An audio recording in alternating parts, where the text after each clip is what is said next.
Hjörvarsson var að keyra körfunni, fekk dæmda villu. Það ekki skotvilla, það ekki vítaskot að þessu sinni. Rúnar Ingi, nú þekkir þú til svolítið hérna í Njarðvíkinni.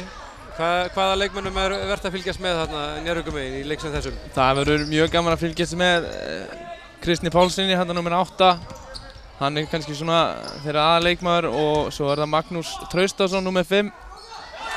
Hann farinn að svona daðra við að stíga inn í meistaraflokkinn. Já, það vakti athygli einmitt að hann fæddur 96 og hann var valinn í 12 manna hóp hjá undir 18 landsliðinu sem verður að teljast frábært afrek. Hann var held ég aðeins 96 stráka sem var valinn þar inn.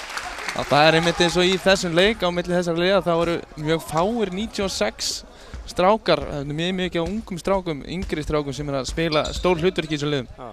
Þetta strákar sem eru búin að æfa mikið og vinna mikið fyrir sínu, þannig að þeir eru bara búin að ná meiri körfuboltaþroska heldur en gengur og gerist. Jú. Dæmt sóknum vill á Jón Axel. Jón Axel, það mætti mikið og honum í gærkvöldi. Hann skoraði 38 stig í drengjaflokksleiknum í gær og tók 22 vítaskot, þannig að eitthvað var barið á honum. Hann líka vel flottur með gott glóðurga. Já, hann fekk það ekki í gær. Þjálfari Stjörnumanna getur ábyrgst það. Njarðvíkingar stilla hérna upp í sókn og það hann Ragnar Helgi Friðriksson, ekki ólíkur bróður sinn sem stillir upp í þá sókn. Það ekkert annað leikmann með 12, Atli Karl Sigurbjörnsson, tekur svo kallaðan runner eða floater eða hvað við kalla það. Það einmitt mjög mikilvægt fyrir Njarðvíkingana að komi margir að stigastórun. Já, Grindvíkingarnir væntanlega einbeita sér þarna að vissum póstum, það mikilvægt að hinir sé að setja boltanum vel. Fallega hlaup í kerfi. Þarna það Hilmir Kristjánsson. Hann gríðarlega öflugur leikmaður, hann fæddur 97, góð skytta með góða stærð, mjög fjölhæfur leikmaður. Hann og Jón Axel koma til með að bera stóran hluta stigaskoruna fyrir Grindvíkingana ásamt leikmann nr. 12. Leikmann nr. 12 Hinrik Guðbjörnsson, hann öflug skytta, það má alls ekki skilja hann eftir opinn. Jón Axel með glæsilegt skot. Hann má ekki vona eitt pláss þessi strákur. Nei, það var sjálfsfyllt í þessu, hann hugsaði sér ekki tvisarum. Grindvíkingarnir byrja bara það sem frá var horfið í gærrunni. Þeir spiluðu frábærlega í þessu drengjaflokksleik og þeir hefðu svo sannarlega átt skilið, ekki síður Stjörnumenn, að vera í úrslitum í drengjaflokki á morgun. Þetta tekur hann alltaf, ekki hún í þetta skiptið. Það má ekki gefa honum þetta alltaf oft. Og Ragnar Helgi keyrir á Jón Axel og klárar með vinstri, glæsilega gert. Ragnar Helgi minnir kannski margt á bróður sinn Elvar en samt svona, manni finnst hann vera svona kannski líkamlega sterkari á þessum, heldur en Elvar á þessum sama aldri. Jú, saman reknari. Gríðarlega öflugur varnarmaður þegar hann vill að með hafa. Hann kannski ekki með hraðan sem að bróður sinni með en hann bætir upp fyrir þá mörgum öðrum sem og setur þarna þrist. Hann kemur vel stemdur í hennar leik, það greinilegt. 7-7, þetta stefnir bara í frábæra leik. Það verður gaman að fylgjast með hvernig Grindvíkingar standa af sér þreytuna þegar að fer að líða á leikinn eftir þennan leik í gær. Enn og aftur. Jónas sem langa þrist, gekk ekki þetta skiptið. Hann alveg óhættur við að taka hann hérna metr fyrir utan. Já, ef að hlutverkaskiptan inn í liðinu er á hreinu þá unnið honum þess að taka þetta við og við. Magnús Már Traustason, það ekki svolítið gaman að fylgja frá honum. Ég hef svo sem lítið séðan fyrir þetta tímabili en það má segja ég hef lent í honum núna. Við lentum á móti Njarðvík í 11. flokki í bikarkeppninni og ég held ég sé að fara með réttmála þar. Hann verið með 30 stig, 20 fráköst. Fer í alla lausa bolta og öll fráköst. Jón Axel sækir hérna á Kristinn. Góð vörn hjá Kristni. Jón Axel hins vegar nær frákasti og sækir villu. Villan á Magnús. Dómararnir Georg Andersen og Davíð Tómasson. Þeir sjáum að allt fari vel fram hérna í dag. Já, hefur gengið þá gillega eins og komið er. Jón Axel, þetta með hans sterkari liðum. Hann sækir villur gríðarlega sterkt og eins og ég segi, í gær skutum 22 með vítum og setti 18 þeirra ofan í.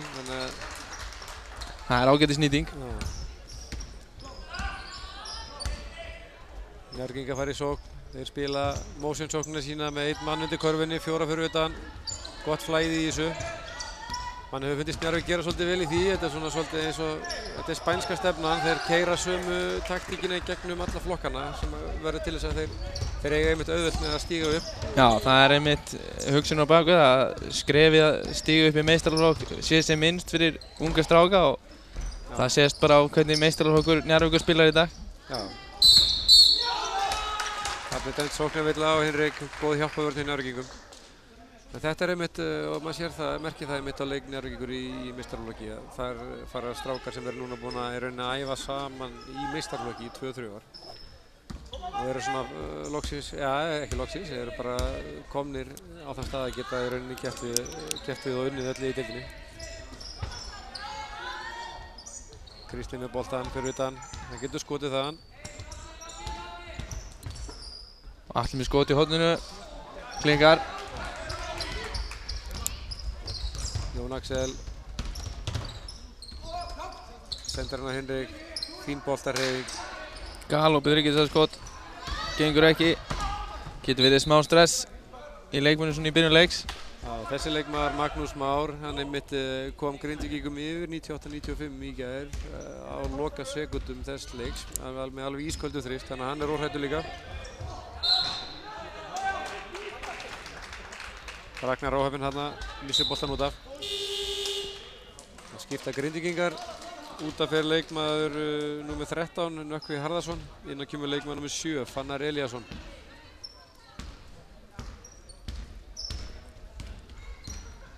Grindvíkingar stilla upp í, það þríhyrningasóknin sem hefur mikið verið spiluð þar með síkastið. Þarna Jón Axel í svokallari Kobe Bryant stöðu í þríhyrningnum eins og þeir spiluðu hérna leikmennirnir á sínum tíma. Bakvörður sem getur greinilega postað upp. Við sjáum það að hann strax komið mismað sem var Ragnar Helgi að dekka hann. Hann nokkru sentimetrum lærri. Þetta búið klókt hjá Jóhann þarna. Flott vörn hjá Ragnari. Vel undir tilbaka, en þarna les Jóhann Árni svolítið hvernig þeir að stilla upp varnarlega Njarðvíkingar og hann tekur stóra mann út af og setur Jón Axel hérna í kraftframherjastöðuna í þríhyrningasókninni og hann fær körfu strax. Það hefur tekið leikhlé. Liðið Njarðvíkur tekur leikhlé núna. Aðeins að fara yfir þetta.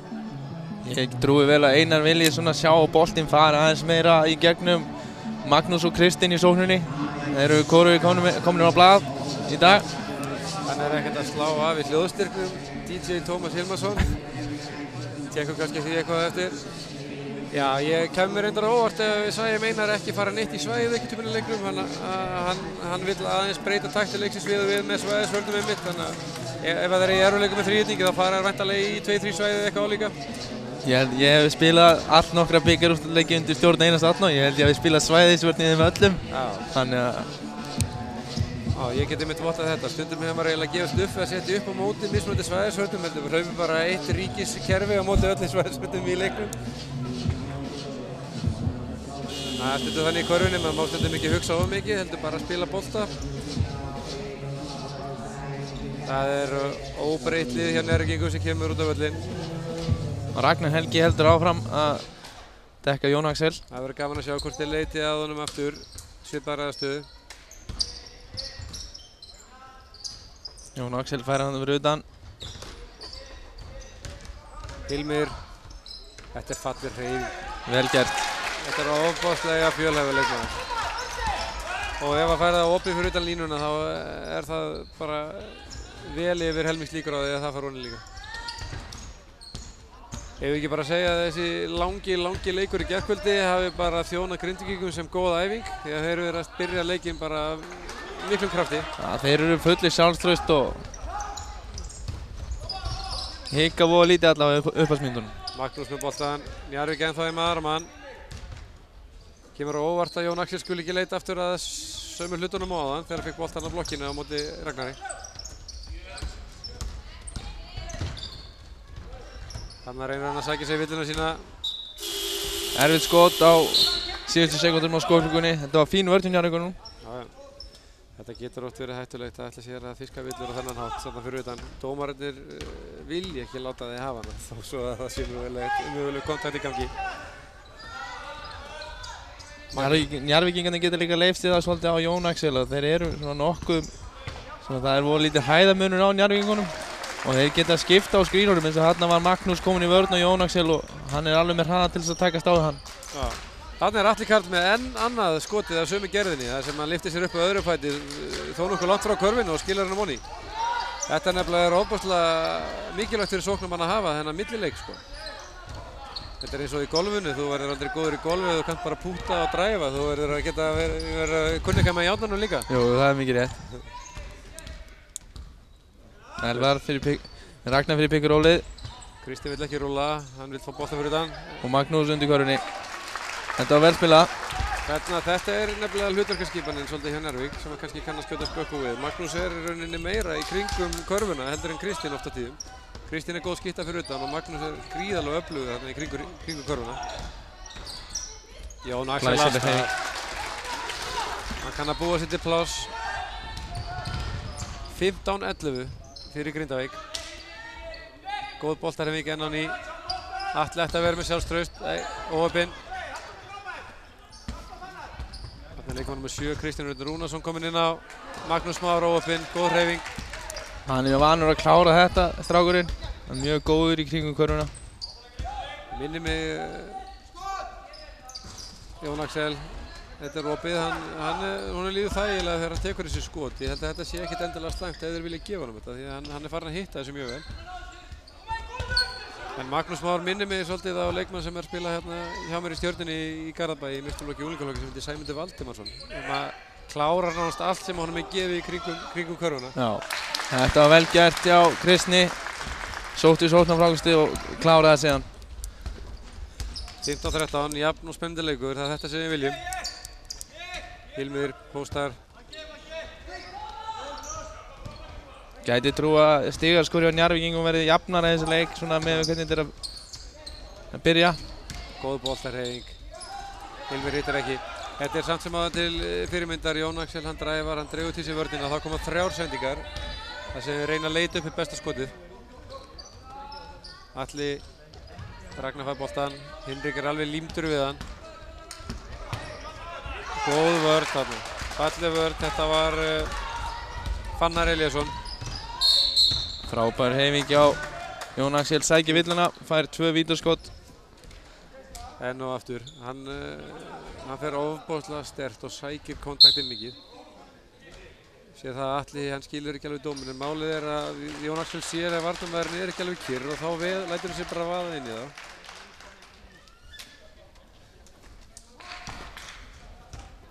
Það var skipting á Grindvíkingum, leikmaður nr. 12 Hinrik Guðbjörnsson fór út af. Og inn á kom leikmaður nr. 8 Kristófer Breki Gylfason. Nú þekki ég nú ekki þessa stráka það glöggt að ég viti nákvæmlega hvernig eru fæddir en ég ætla að giska á það að Kristófer Breki sé ekki fæddur 96. Jú, það er mikið rétt hjá þér. Og hann er settur beint bara á Ragnar þannig að honum er treyst í erfitt hlutverk. Þarna er hann Adam Yfir Áskilsson ef ég er að fara með rétt mál sem stóð sig frábærlega í bikarúrslitaleiknum í 9. flokki áðan. Setti 28 stig og... Já, þar voru Njarðvíkingarnir bara sorglega nálægt því að ná að klára ómæntan sigur á KR-liði sem hefur ekki tapað leik í þó nokkuð langa tíma. Já. Hann mæti galvaskur hérna 2 tímum seinna og tilbúinn í annan séns að taka dolluna. Þú kannast við þetta Rúnar Ingi, þegar maður var að spila í fjölliðamótinu í gamla daga þá var ekki mikið mál að spila 3 leiki á dag, svo grennir maður núna, það eru bara 2 dagar á milli leikja. Jú. Enn og aftur fer Jón Axel af stað. Hann sækir þarna villuna svolítið, Magnús óopinn. Ég held að megi kannski svona setja hálft spurningamerki þarna, spurning hvort að Jón Axel hafi verið nokkur aðstöðu til þess að klára þetta skot. Og hvort hann hafi bara einfaldlega ekki dottið vegna lítils jafnvægis. En hann fekk villuna og 2 skot og setur fyrra niður. Eins og hans er von að vísa að maður sér það strax. Þetta er bara stór hluti af hans leik. Hann er komið með 12 stig hérna í lok fyrsta leikluta og bætið 13. við. Ragnar lætur vaða. Hvað segir þú núna er uppi umræða í NBA-deildinum að skot sem þessi ekki að gilda í tölfræði? Ég geti svo sem alveg verið sammála á því. Þetta er... Leikmönnum sem er rand skotprósentina eru hættir að skjóta bolta 1 sekúndu eftir. Þetta var frábæri fyrsta leikluta lokið og Grindvíkingar eru hérna yfir 19-13. Skorun svo sem ekki dreifst mikið. Jón Axel er með 13 stig og Hilmir með 6 stig. Þeir verða að fara að koma fleirum inn í sinn sóknarleik eins og til dæmis Hinrik. Gæti mitt orðið erfitt að líður á leikinn. Þessir tveir drengir voru báðir í þessum tvíframdarleik í gærkvöldi og þegar líður á leikinn í dag þá gætu þeir farið að þreytast og þá verða skotin erfiðari. Já, þá veit maður einmitt ekki að þeir séu að klára þetta stóra hluta skotana. Það eru strákar í þessu Grindavík-liði sem eru alveg tilbúinir að taka þessu skot. Hinum megin erum við hins vegar með góða dreifingu á stigaskori. Ragnar stigast með 5 stig, svo kemur Atli með 4, Kristi með 2 og Magnús með 2. Já, ég held að Njarðvíkingar vilji einbeita sér að því að koma Magnús og Kristni aðeins betur inn í sóknarleikinn. Kristinn búinn að vera duglegur í fráköstum, hann er frákastahæstur í liði Njarðvíkur með 3 fráköst. Njarðvíkur megin er Jón Axel, kom með 4 fráköst, 1 stóðsendingu. Hann er að setja allavega, hann er að hlaða í svakalega leik hérna ef hann heldur áfram. Hann fær smá hvíld núna.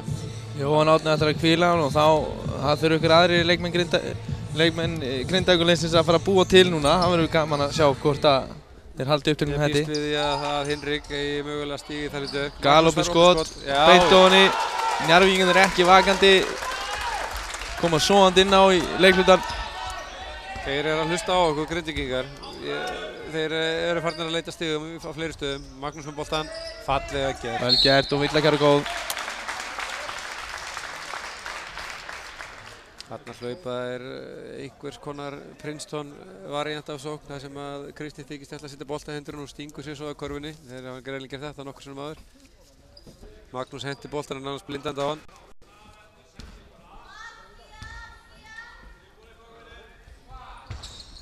Kristi með 3-point play svo kallað, korfu góða og 1 stig. Njarðvíkingar nýta sér það núna, Jón Axel og bekknum og pressa. Já, þeir ætla aðeins að láta reyna á Hinrik og Kristófer Bregga og Magnús. Og nú líklegt að Njarðvíkingar detti sér niður í svæðisvörn í kjölfarið. Þarna kemur nú inn leikmaður, yngsti sonur Guðmunds Bragasonar og bróðir Jóns Axels, Yngvi Þór Guðmundsson. Og hann er að spila vel upp fyrir sig, annars sé ég með það á hreinu nákvæmlega. Hann er fæddur 1998 og er í 9. bekk. Þetta er nú oft svona þarna suðum í sjó að menn eru að spila mikið upp fyrir sig. Já, ef að menn vilja fá að borða heima hjá sér líka, heima hjá vissum mönnum, þá verða þeir líka að æfa körfubolta. Já, það er bara svoleiðis. Hilmir er að sýna okkur mjög öflugan leik hérna á blokkinni. Flottar hreyfingar, hann er búinn að snúa sér núna bæði á hægri öxlina og vinstri öxlina og klára skot hérna í öllum regnbogaðslitum. Ingarskerfi hjá Njarðvík. Adam fær boltan. Ragnar kemur, sækjar á Kristófer Bregga.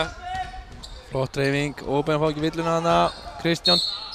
Kristján nær honum og fiskar villu. Góð baráttu hjá Kristjáni. Davíð ætlar að láta hann á 2 skot, segir hann hafi verið byrjaður á skothreyfingu.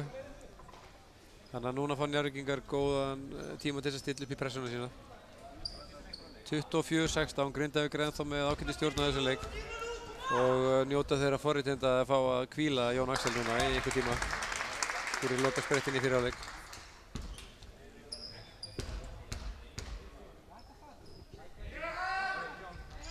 Kristján klikkar á seinna skotinu. Hilmir með sterkt frákast.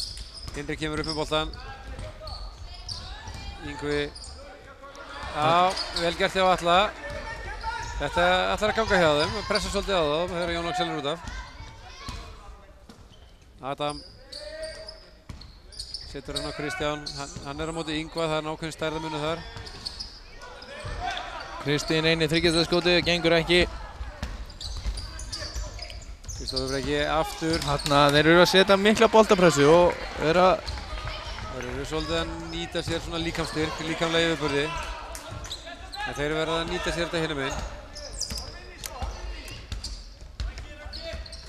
Jóhann Árni er að bíða og reyna að mjólka hverja sekundi sem hann getur með Jón Axel á bekknum, svona meðan hann heldur þessum mun. Frábær vörn hjá Kristni, varði skoti og Yngva. Fín vörn þarna hjá Grindvíkingum, ná að stoppa hræflaupið, en Kristinn sleppur í gegn. Sterk hreyfing hjá Kristni þarna. Sem var aðeins meiri tækni heldur en pabbi sinn.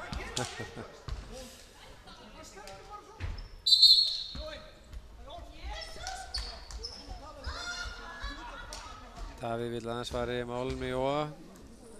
Vill væntanlega veit honum aðvörun.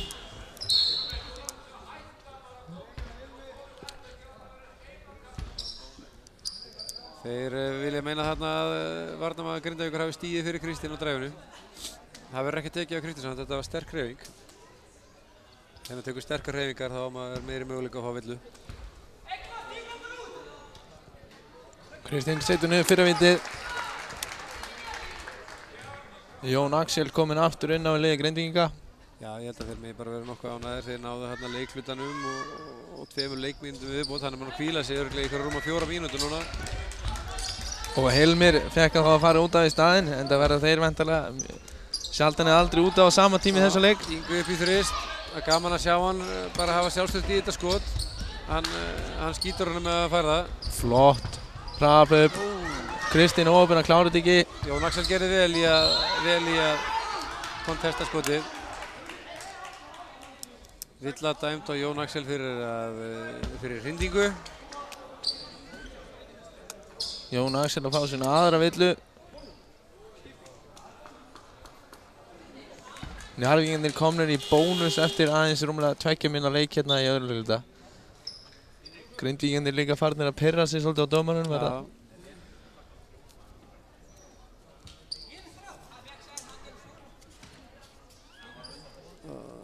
Hinrik er komið 3 villur. Þetta er líka svolítið mál fyrir Grindvíkinguna.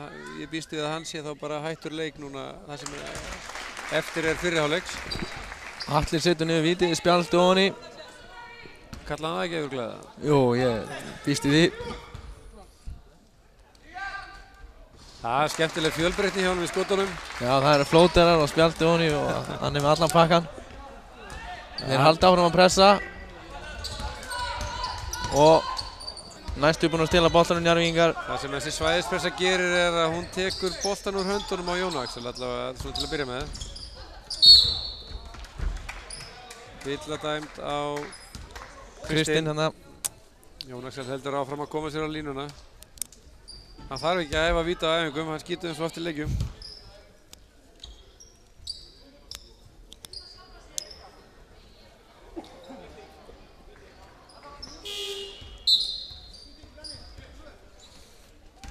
Við mistum hérna að því áðan nema ég hef ekki heyrt í þér hérna. Aron Friðriksson kominn inn á hérna hjá Grindvíkingum. Magnús Már er kominn aftur inn hjá Njarðvík. Já, Kristinn fær að taka sér smá pásu, kom með 2 villur. Já, þetta gæti alveg endað í einhverju villuvandræðum sýnist mér. Þessi strákar eru óhrættir að taka vel á því. Jón Axel setur bæði vítin. Það er alvöru maður. Gríðarlega öruggur á línunni. Atli. Magnús var á boltan hérna á móti Aroni. Hérna er Magnús mjög góður. Og þessi skot klárar hann nokkuð svona. Aron brýtur á honum, Carvago og 1 skot. Ég dæmdi hjá Magnúsi leik í drengjaflokki á dögunum og hann var þar með hátt í 40 stig. Já, hann hefur verið að eiga þessa leiki. Og það var í öllu regnbogastundum. Hann hefur verið að skjóta boltanum ágætlega fyrir utan líka held ég.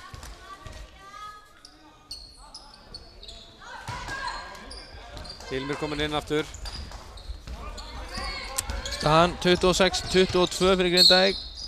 Og hvað haldið þið? Jón Axel, það er verið lítil fyrirstaða þegar hann tekur á stað. Grindvíkingarnir verða að gera miklu betur í því að halda honum fyrir fram að sig. Því að ef hann sleppur fram hjá sínum manni þá kann hann að búa til þessa snertingu og hann kann að klára. Enn eitt vítaskoti hjá Jón Axel og það gengur. Jón Axel kom með 18 stig en eftir 13 mínútur. Og Grindavík 7 stig yfir 29-22. Magnús Már setur hann yfir á Adam. Góð vörn hjá Kristófer Brega. Og Aron líka. Þeir eru að gera vel með Grindvíkingar. Dæmt sóknarvill af Magnús Már. Einar Árni tekur leikhlé. Já, og vill hann aðeins fara yfir þetta.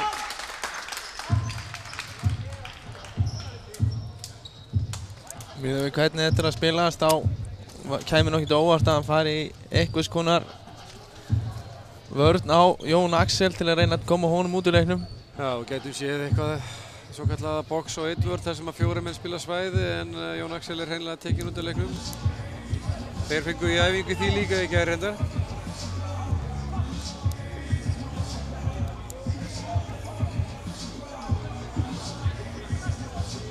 Tómas Þórður heldur áfram á græjanum hérna. Ég veit ekki hvort að málfarið í þessu lagi svona fellur í grýttan í jarðveg hjá svona eldri áhorfendum eða ekki, en lagið sér sjálft ágætt. Lagið ágætt. Stór hluti af áhorfenduleiksins eru þó svona nokkuð unga aldrei sýnist mér, þannig að þetta slefur. Þetta DJ fólksins held ég. Maður er ánægður bara með hvernig þessi leikur byrjar. Liðið virðast vera vel tilbúin í þetta. Þetta gæti ráðast bara hreinlega á því hvernig þeir gengur að standa sig villuvandræði og annað slíkt. Bæði þessi liði væntanlega ætla að selja þessi dýrt í dag. Það er Haukar unnu tvöfalt í þessum flokki á síðustu ári. Núna er Magnús Már komið 3 villur, takk fyrir. Og komin út af, þannig að það er stórt áfall fyrir Njarðvíkinga. Þá þarf Kristinn líka að passa sig með 2 villur þannig að hann verður hann í miðjunni í svæðisvöldinni. Já, þeir eru ennþá í 2-3 svæði. Aron tekur þriggjastaskotið enn og aftur. Þetta er annað sóknarfrákastið hjá Grindvíkingum, þetta er dýrt. Þetta er oft spilað svæðisvöld, menn finna ekki lausa mannin til þess að stíga út. Þeir get ekki gefið þeim skot þang til þeir hitta. Sjáu þið Hilmi, hann er góður í stöðu hana. Þetta var frábærlega gert hjá Hilmi, óheppinn að klára þetta ekki. Kristeinn sækir, góð sending á Atla. Frábær vörn. Aron verður þetta skot með tilþrifum og nú er Jón Axel kominn á stað. Georg flautar hérna villu. Þetta skilar sér í 3 vítaskotum.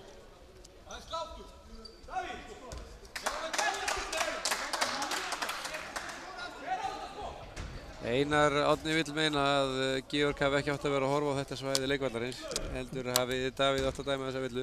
Davíð vildi einmitt meina, gaf til kynna að það hefði bara verið bolta að ræða þarna.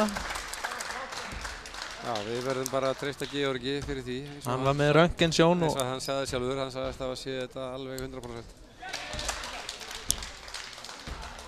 Adam hann var fullæstur, ákveður að stíga út Jón Axel í öðru skot af 3. Aðeins að láta vita af sér. Jón Axel kom með 20 stig hérna. Bæti kom með 21 stig. Grindvíkingar leiða með 10 stigum. Við erum með þetta 6 mínútur í þessum hálfleik, við skulum taka þetta því. Já. Njarðvíkingar verða að gera eitthvað til þess að stoppa Jón Axel, það er bara á hreinu. Já, við tölum áðan að fleiri menn eru að skora til þess að létta álaginn á honum, en ef að gaurinn ætlar ekkert að hætta að skora, þá er þetta ekkert mál. Atli með boltan, kemur hann á Adam. Þórir Njarðvíkingarnir mega ekki vera hræddir núna, komnir í 10 stigum undir, verða að halda áfram að þóra. Jón Axel er að fá svona 3. villu. Og nú þarf hann að passa sig. Það gæti fyrir að verða ansi áhugavert í seinni hálfleik ef að... Og Jón Axel er að dekka Kristinn, þannig að ef þeir ætla að halda áfram í þessari maður að mannvörð þá spurning hvort hann reynir ekki að koma á boltanum inn á Kristinn hérna á móti Jón Axel, reyna að fiska á hann 4 villuna. Og nú fer þetta að vera spurning fyrir Jóhann Árna, hvað ætlar hann að gera? Hvílir hann Jón Axel og reynir að hanga á einhvers konar mun út þennan fyrir hálfleik eða tekur hann sénsinn. Þríhyrningasóknin hérna fullkomlega spiluð. Hinrik hérna með flott tippinn. Kristoffer Breki heldur áfram að dekka Ragnar. Hann er að hanga fyrir framan hann. Vel gert, Jón Axel með frákast. Núna má hann ekki fá sóknarvill heldur. Tæpur hann Jón Axel í sóknarfrákastinu. Njarðvíkingar koma 2-1. Þetta var ekki nægilega vel framkvæmt sending hjá hann Ragnari. Þá skiptaði bræðurnir. Yngvi kemur inn á fyrir eldri bróðurinn, Jón Axel. Jón Axel nokkuð heppinn að fá ekki fjórðu villuna hérna í frákastinu í síðustu svo. Við skulum merkja við þennan tíma, 5 mínútur eftir í hálfleiknum. Jón Axel fer út af. Við skulum sjá hvernig Grindavík gengur að hlaupa sóknir sína núna án þess að hafa hann inn á. 11 stiga munur. Núna er lag fyrir Njarðvíkinga að reyna að sækja svolítið á það. Aron kemur upp boltan. Sendir hann að Magnús og beint í. Það er hægt að líta á þetta á annan hátt. Kannski er þetta besta sem kann koma fyrir Grindavík að fá núna að reyna sig í einhverja 5 mínútur þar sem aðri menn þurfa aðeins að koma sér í takt við leikinn. Kristín hérna á móti Hilmi, kemur boltanum yfir á Adam. Það er ekki hægt að kvarta við boltarhengunum í Njarðvík. Núna ætlaði Ragnar að fara 1 á 1. Kristófer en Magnús, Aron upp í körfu, sækir villu vel. Grindvíkingarnir eru að vera að spila mun betur þessar mínúturnar. Ég verð að segja eins og ég er hrifinn af því. Kristófer Breki kannski lítur ekki beint út fyrir að vera svona snöggur þegar maður sér hann svona í aksjón en hann hangir fyrir Fama Ragnar alveg fyrir einustu vörð hérna. Hann gerur hann verið fyrir og Njarðvíkingarnir eru búin að vera mikið svona vanta kannski aðeins upp á samvinnu í þeirra sóknarleik. Já, getur verið samanlega því. Þeir reyndar hafa verið að byrja á ágætis boltarhreyfingu svona til að byrja með en svo vilja þeir fara 1 á 1 í staðinn fyrir að keyra kerfin alla leið. Aron setur vítið sitt.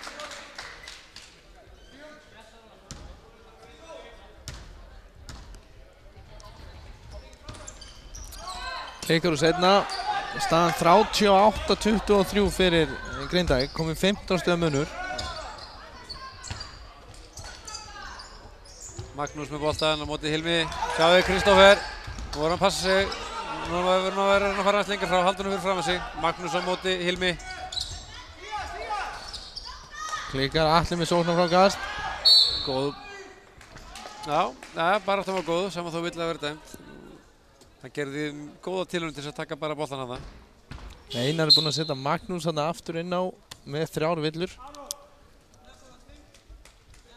Aron kemur hérna út af, hann er búinn að skila góðum leik síðan hann kom inn á. Nökkvi kemur hérna inn og Nökkvi er mikill baráttuhundur. Talar mikið í vörninni og rífur mannskapinn áfram.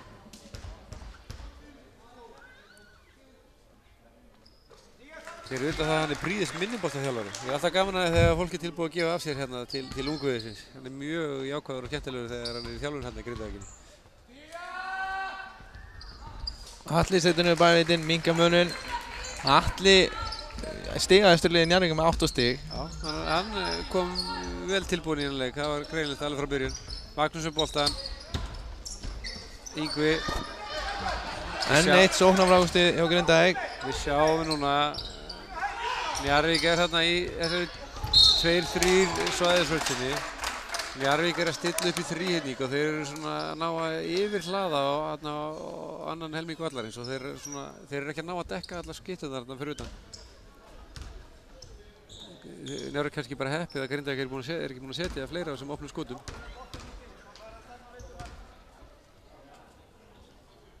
Nökkvi setur vítið.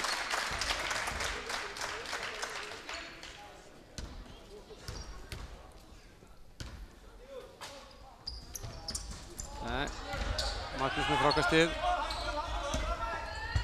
Kristín fær á kantinum, keyrir af vörninni. Enn og aftur góð vörn. Magnús hana.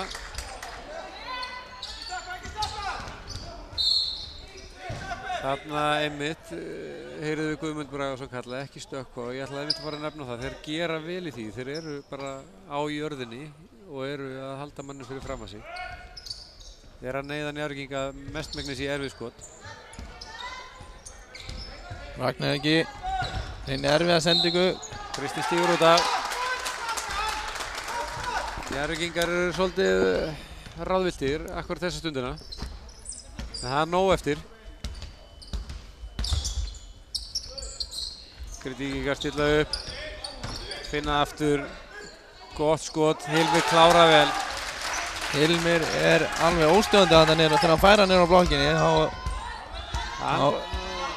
Hann svona safnar fótunum svo vel undir sig, er í góðu balans og hann býður bara þangað til hann er komið með nægan kraft til þess að klára skotið. Vel góð sending á Kristni. Skemmtilega að klára hjá Magnúsi, hann einmitt er með marga liði til þess að klára skot þarna inn í teig. 14 stiga munur, 41-27. Grindvíkingarnir gera vel, þeir eru að koma í góð doppeltím og loka vel á dræfin. Adam hann aðeins á vestur. Það er Yngvi 2 vítaskot. Fallega bleikum skóm líka. Já. Ég veit ekki hvort ég sé vera rétt mála eða ekki, hvort þessi bleiku skór hafi ekki verið búin til hérna í þessu átaki hérna í Bandaríkjunum, þar sem að háskólaliðin voru í bleiku búningunum. Þetta er svona styrta rannsóknum á brjóstakrabbameini, þannig að Yngvi er bara að styrkja gott málefni með þessum skóm sem er falleg. Stefán Karel Torfason, Snæfellingur og Þórsari, hann er einmitt þekktur fyrir að spila í svona skóm ítrekkað.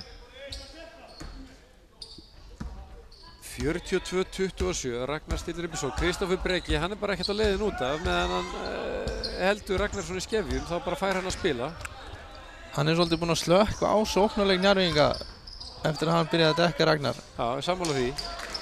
Þeir vilja láta hlutinni gerast í gegnum Ragnar og Kristoffer er bara ekkert að leyfa því að gerast. Kristoffer. Erfið sending. Njarðvíkingarnir eru mjög meðvitaðir að Hilmar má ekki fá boltann. Ragnar sækir hérna vill á Yngva, fær 2 víti. Og Jóhann Árni tekur leiklið til þess að skerpa aðeins held ég á sóknarleiknum á móti svæðinu hérna í lokinu á hálfleiknum.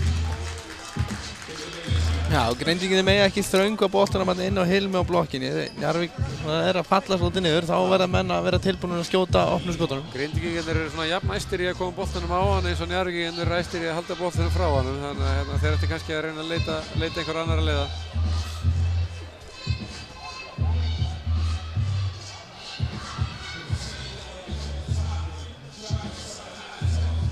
Þessi leikir sem hafa verið spilaðir hérna í dag hafa bara allir gengið gríðarlega vel. Allir sloppið heilir út af þeim sem er alltaf stórt atriði og bara verið vel spilaðir. Við byrjum hérna á frábærum leik Njarðvíkur og KR, þar sem að KR hafði einst í sigur eftir að hafa í rauninni verið undir nánast allan leikinn. Haukastelpur komu síðan ofboðslega vel innstiltar hérna inn í leik nr. 2. Það er mjög forvitnilegt lið. Þær eru allar hávaxnar, góðu ásökumulagi, vel hreyfanlegar og þær settu Keflvíkingastelpurnar í gríðarlega vandræði hérna og unnu örugga sigur. Ég held að það sé rétt hjá mér, þetta er í fyrsta sinn sem að Haukarnir vinna Keflavík í þessum flokki. Já, og það var sannfærandi. Ég á mig sýnir svona þróun á því liði vera þannig að við getum verið að sjá einhvers konar stórveldi vera að fæðast. Það lítið ofboðslega vel út. Alltaf 15. Hálfdánadótturinn sé hérna að liðinu og bara byrjuð að rusla til fólki. Það eru búin að vera hérna bara síðan 1990 og eitthvað Hálfdánadættunar að vinna bikarmeistaratitil í yngri flokkum. Þetta er svo Sturlungasaga. Ragnar hittir hérna 2 vítum. 13 stiga leikur. Grindavík enn með þægilega forystu og þeir hafa náð að standa þetta af sér með Jón Axel sitjandi á bekknum með 3 villur. Þetta hefur nú staðið tæpt oft á tíðum, sjáðu Hilmi. Þetta er fín vörn hjá Kristni, en Njarðvíkingarnir ná ekki að taka boltann og þarna er nú eitthvað rétt lýst. Hann fleygir sér á allt það sem er laust og stundum á hluti sem eru ekki lausir. Mikill baráttuhundur. Helgi, það er ekki rétt að mér. Eða fyrirgefið Hilmir Karl, virðist kenna sér einhvers meðins þarna.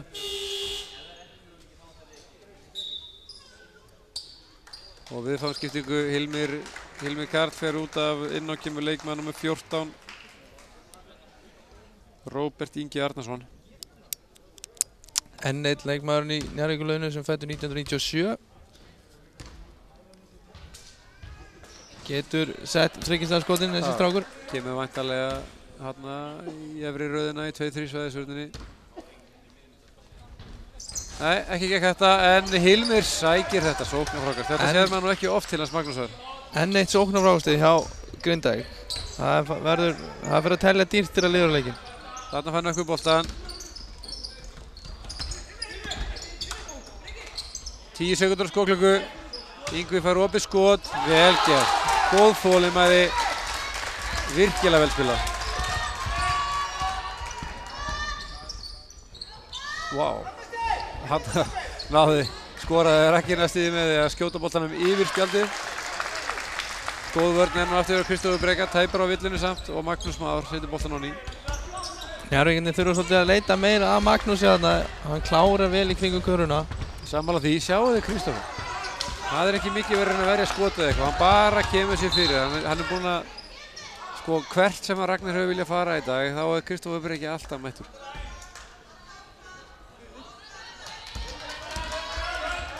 Ragnar vill sækja hratt, hann vill ná 2 skotum í þessum hálfleik. Þeir vilja skjóta boltanum áður en að, meðan að það er meira en 24 sekundur eftir.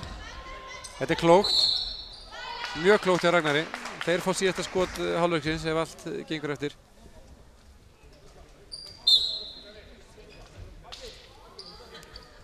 Aron kemur inn á fyrir nökkva, Magnús fer út af, þeir vilja ekki fá 4. villan á hann áður en að hálfleikurinn er úti. Kristján Örn kemur inn fyrir Magnús. Þetta er ekki alvanalegt að Ragnar brenna vítaskotum.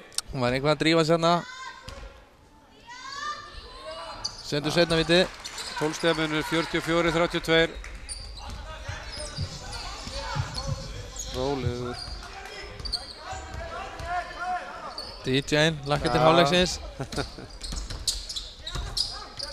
Njarðvík stendur vörnina vel, Grindavík eru enn og aftur þolinmóðir. Yngvi sækir á körunni. Hilmir á frákastinu, Yngvi aftur. Hann er ákveðinn. Ragnar fær boltan, 9 sekúndur eftir á klukkunni. Hann sækir væntanlega á köruna hana. Grindvíkingar hjálpa Kristófer alveg í andlitinu á honum. Þessum hálfleik er lokið, 44-32 fyrir Grindavík. Grindavík er að spila vel. Hjá Grindavík er Jón Axel með 21 stig, Hilmir með 12, Magnús með 6, 2 þrista. Yngvi er með 3 stig, Nökkvi með 1 og Aron 1. Njarðvíkur megin erum við með 3 leikmenn með 8 stig, Magnús Má, Atla og Ragnar.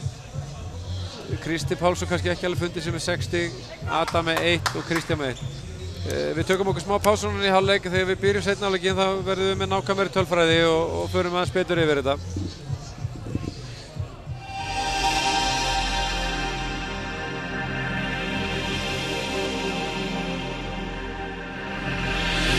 Boltinn í beinni með Mílu og Sport TV.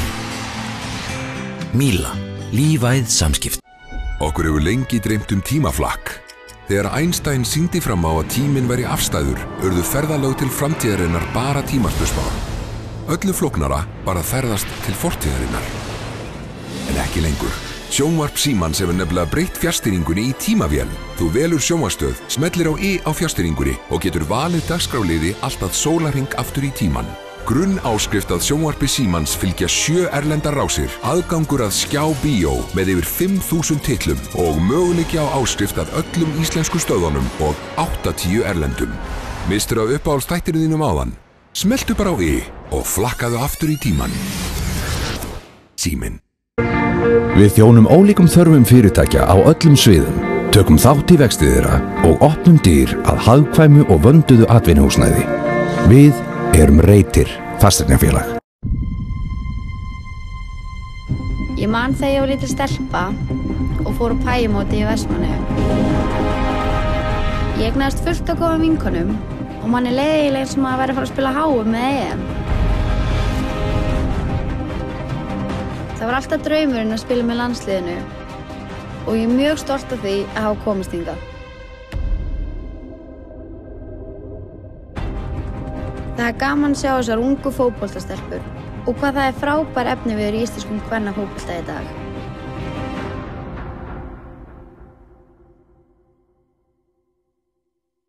Komdu og sjáðu glæsilegt úrval af LG-sjónvarpum í hátækni. Hlaðinn tækninýjungum eins og Smart TV, Cinema 3D, innbyggðu Wi-Fi og fleira. Þú færð LG-sjónvarp í hátækni, Ármúla 26. Sísí, þetta er að koma hjá stráknum. Ekki snúa hnakknum öfugt. Sísí, ertu þarna? Frábært.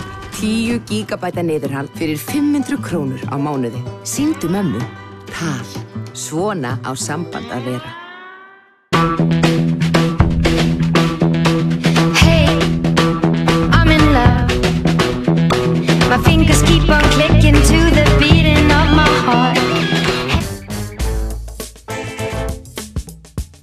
netinu eða með appinu og fylgstu með frá pöntun til afhendingar. Dominos. Frá þeim sem færði okkur Alice in Wonderland og leikstjóra Spiderman þríleiksins. Am I dreaming? You're in Oz. That's my name. Everyone calls me Oz. I shall be your loyal servant. My bag, monkey. You're the only one strong enough to save us all. Just because she jumped off the cliff, you're gonna jump off the cliff? I have wings. That's not funny! Oz, The Great and Powerful, frumsýnd 8. mars.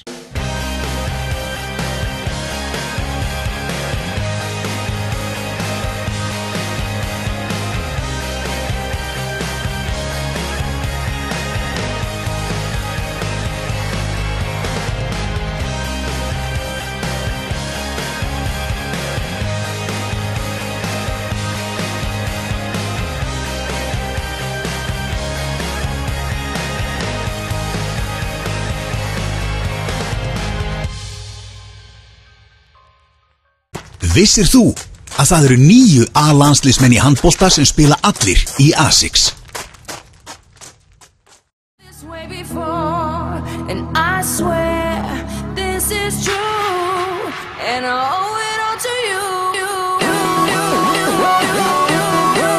Sjónvarp Símans hefur breytt fjarstýringunni í tímavél. Mistur af uppáhaldsþættinum þínum áðan? Smelltu bara á I og flakkaðu aftur í tíman. Síminn.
Jæja, þá erum við komin tilbaka. Svona helsta tölfræðin í fyrri hálfleik er að í Grindavík eru stighæstur Jón Axel Guðmundsson með 21 stig, Hilmir Kristjánsson er með 12 stig og Magnús Már Ellertsson er með 6 stig. Og í frákustunum er það Jón Axel sem er með 6 stig, Hilmir komið með 10, komið með 2-2 í fyrri hálfleik og aðrir með minna. Stigaskorið dreifðara hjá Njarðvík en Magnús Traustason er með 8 stig, líkt og Atli Karl og Ragnar Helgi. Kristinn Pálsson er með 6 og svo er það Kristinn Örn Rúnarsson og Adam Ásgeirsson sem eru með 1 stig hver og í frákastónum Magnús Már með 4, Kristján 2, Kristinn Pálsson 5, Adam 2, Atli með 3 fráköst og Ragnar Helgi 2. Það þess bara að geta að frákastabaráttan Grindavík komið með 28 fráköst á móti 19 og eru komið með heil 9 sóknarfráköst á meðan Njarðvíkingar hafa einungis tekið 6 sóknarfráköst og 13 varnarfráköst.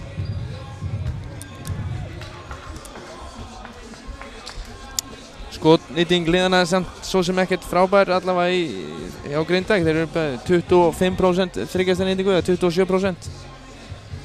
Njarðvíkingarnir eru með 1 af 4 í þriggjastaðaskotum en þeir eru bara með 32% í tveggjastaða.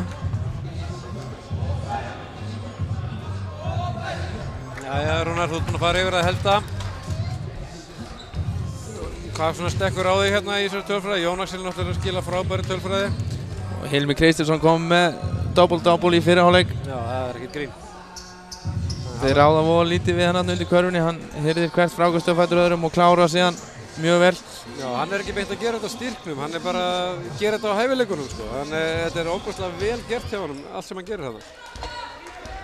Njarðvíkingar, þeir ætla sér að gera betur núna. Það verður gaman að sjá hvernig þeir hlaupa fyrstu sókn. Magnús setur boltan á.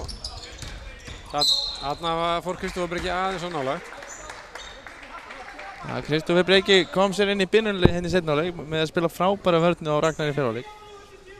Það var eiginlega svona full ánægður með það. Hann hefur nefnilega gert svolítið vel í að halda hæfilegu bil á milli sín og Ragnars og einmitt stöðvað hann í öllu sínum aðgerðum. Þarna fór hann alveg upp að hannum og ætlaði sér að vera eitthvað grimmur og Ragnar nýtti sér tækifærið. Ragnar klekkar aftur á fyrra vítinu.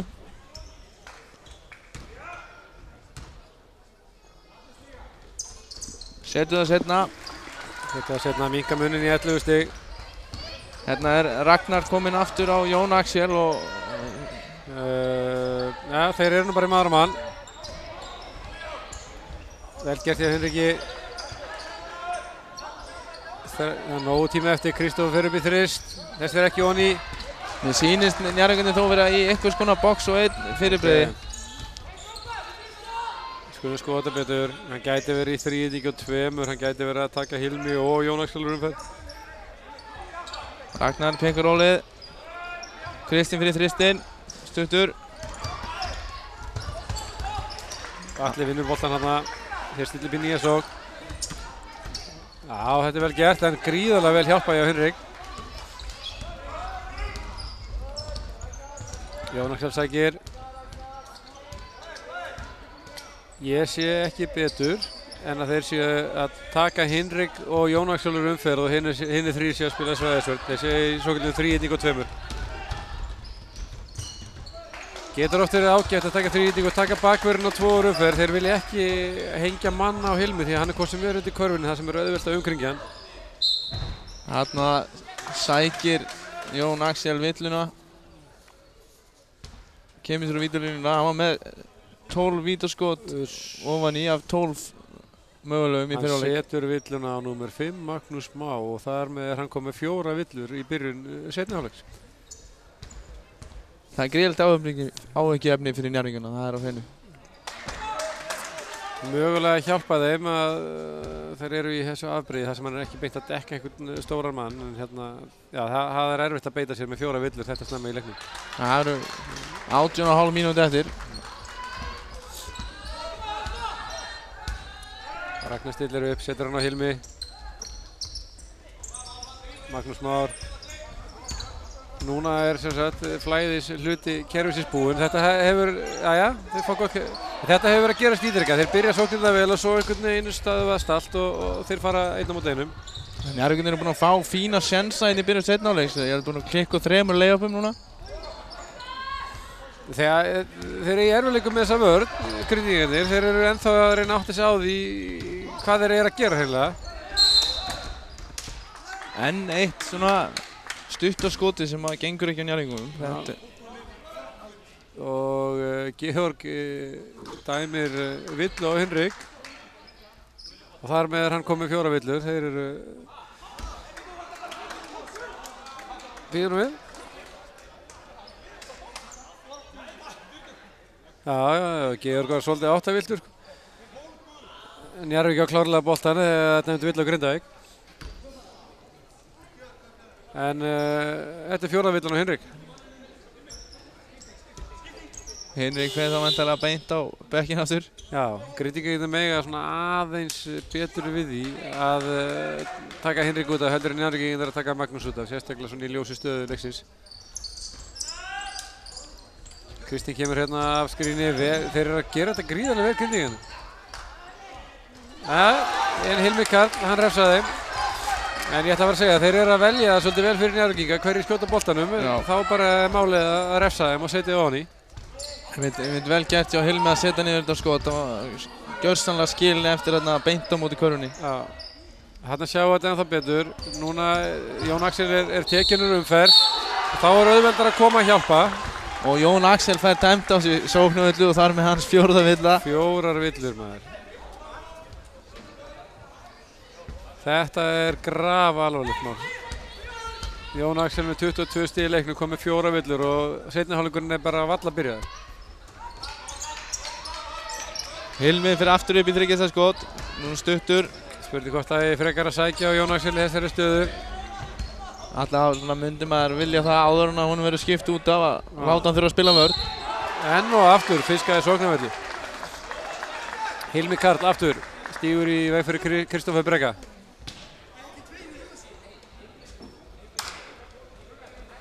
Jóhann Árni er að gera vel í að stilla sína menn aðeins.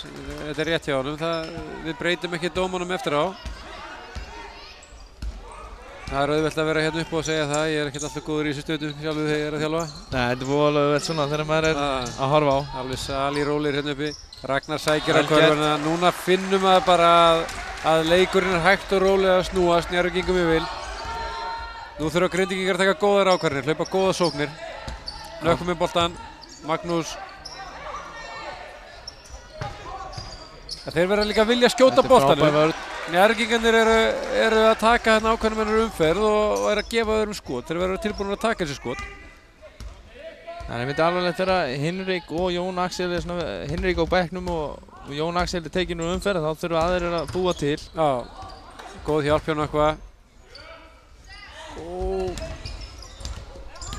3, 2, 1. Vel gert sem Kristinn Pálsson. Og Jóhann Árni tekur leiklega. Þetta er glæsilegur leikafli á Njarðvíkingunum. Búinn að minnka munin í 5 stig og allt svona momentum með þeim núna. Núna þarf Jóhann Árni að nýta leiklega svolítið til þess að færa fókusinn á strákunum frá dómurunum og bara svona yfir á leikinn aftur. Tala hvað þeir þurfa að gera núna betur til þess að ná oss aftur upp.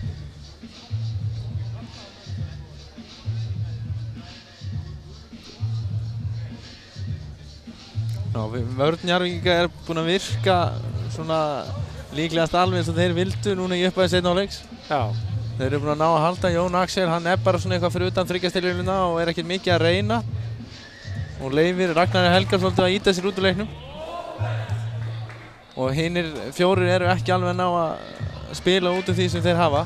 Það er nú bara oft þannig í körfuboltanum, þetta er svo taktísk íþrótt að svona 3 og 2 í grunninn er ekkert æðislega vörn, þetta er hálfgerð rusl vörn en oft er bara gott að breyta breytingarna vegna til þess að breyta taktinum í leiknum og það hefur tekið Grindvíkina alltaf langa tíma að ráða fram úr þessu. En hérna er Aron Friðriksson kominn inn á hjá Grindvíkingum, hann átti frábæra innkomið henni fyrir hálfleik. Já, þeir taka hérna þá ákvörðun að kippa Jón og Axeli út. Aron reyndar bara aðeins með 1 stig en hann stóð sig vel. Hann stóð sig mjög vel. Aron finnur hana Hilmi. Adam mun léttari hana, er að spila vörnina. Þarna sækir hann kontaktinu vel. Ég hugsa að Hilmir hafi staðið út af vellinum þegar hann fekk boltann hana. Mér sýndist að Georg meinar hafi verið búinn að stíga inn á. Grindvíkingar hefnir. Þeir setja inn upp í 2 boltaskrín fyrir Ragnar. Magnús rúlar. Ragnar fyrir þristinn. Setur hann. Hann hlaut að koma, hann er ekki að fara að spila heila leik á þess að setja stóra bolta. Hestamaðurinn kemur tilbúinn hérna í seinni hálfleik, þar á hreinu. Magnús. Nei, þetta er réttu dómur, Hilmir slær út af. Hilmir vill meina að Adam hafi beitt þarna ólöglegum brögðum þegar hann steig hann út. Þá kemur Yngvi inn fyrir Kristoffer Breka. Tökum eftir því að Njarðvíkingar, Magnús Már hjá Njarðvík, hann hangir ennþá inn á með þessar 4 villur. Þeir ætla bara að taka þennan möguleika, taka þennan séns. Þeir ætla bara að hafa hann inn á. Þeir eru undir, þeir eru að gambla svolítið meira heldur en Grindvíkingarnir. Þarna verður hann að klára, komin inn í teg og verður að fara upp í skotið. Njarðvíkingar tapar boltanum. Nei, þarna á fólk ekki að vera biðið villu. Þetta bara er ekki nægilega góð og sterk hreyfing til þess að verðskulda villu. Ragnar snöggur þristur. Og þarna er Magnús Már mættur. Góð sending á Alla. Og Atli setur hann hann að stuttifæri og minkar munin í 2 stig. 47-45, við erum að leiðin í alvöru bikarleik. Þetta er bara alveg eins og við vildum hafa þetta. Yngvi. Þetta er erfitt. Þetta er alltaf erfitt. Ragnar keyrir hratt um völlinn. Fiskar villin á Magnús. Og þeir eru komnir í skotrétt. Georg vill aðeins róa Hilmi og Adam niður. Þeir eru ekki búin að vera að takast á strákarnir. Núna 2 sóknir í röð hafa Grindvíkingarnir svona farið upp í skot og vilja fá dóma með sér. Ég held að þetta hafa samt meira bara með að gera hvaða ákvarðanir þeir eru að taka sóknarlega. Þeir eru að sækja inn í allt og þrönga stöður og eru að gera núna hlutina sjálfur. Svolítið eins og Njarðvíkingarnir voru að gera fyrst. Það er oft þannig að ef þú fer veikt upp þó að sé kannski villa, þú færð hann ekki mikið dæmda. Það langar engum að gefa þig villu, það er bara svoleiðis. Nei, Ragnar er búinn að vera, nú hafa verið svolítið mislaðir hendur á vítalínunni. Og bæði af. En Magnús Már, hann gera það sem hann gerir best. Hann fleygir til strákum sem eru 10-15 kg þyngri en hann, alveg bara eins og ekkert sé sko. Ragnar fyrir erfitt skot, setur hann spjaldið honni og fær vill á auki. Það er eitthvað aðeins að kvikna á stráknum. Það er alveg spurning hvort að það sé komið tíma á Kristoffer Breka aftur. Ragnar komið með 8 stig hérna á fyrstu 6 mínúturum í seinni hálfleik. Já, komin í 16 stig. Og enn aftur á línunni. Núna þarf hann að fylgja þessu eftir með að setja vítin sín. Nei. Og þarna kemur risa dómur. Annarkort er Magnús Már alltof æstur þarna eða Aron bara ofboðslega sniður, en þarna kemur 5. villan á Magnús. Og hann hefur lokið þáttöku. Njarðvíkingar spila síðustu 14 mínútur leiksins án eins af sínum allra bestu leikmönnum. Þetta var alveg risa. Ragnar klekkar úr vitinu og 5. villan í kjálfari. Sjáðu hvað þetta er fljótt að gera eftir körfuboltanum. Það var allt með Njarðvíkingunum fyrir það bil 3 sekúndum síðan. Nú er það undir öðrum að stígu upp og taka pláss og taka frákast. Grindavík ætlar að breyta til, þeir eru hættir að hlaupa þríhyrninginn hérna á móti svæðinu. Hinrik setur hann yfir á Yngva. Þetta er glæsilega gert, þannig að ég vilja sjá Óli.